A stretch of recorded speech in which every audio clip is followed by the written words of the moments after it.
ஆனந்தம் சில்க் செம்ம ஜாலி ஆடி ஆஃபர் 5 முதல் 50% வரை. ஆனந்தம் சில்க்ஸ்.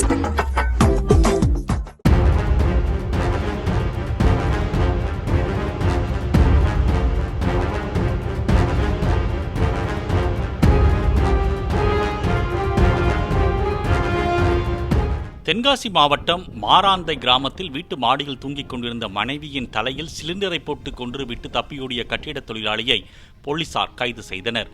கணேசன் முத்துலட்சுமி தம்பதிக்கு 8 குழந்தைகள் உள்ள நிலையில் மது போதைக்கு அடிமையான அவர் அடிக்கடி குடித்துவிட்டு தகராறில் ஈடுபட்டு வந்ததாக கூறப்படுகிறது.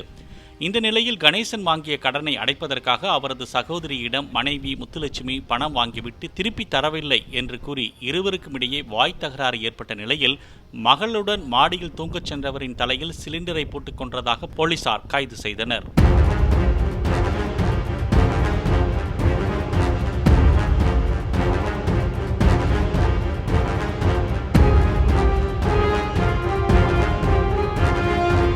ஆனந்தம் சில்க் செம்ம ஜாலி ஆடி ஆஃபர் 5 முதல் 50% வரை. ஆனந்தம் சில்க்ஸ்.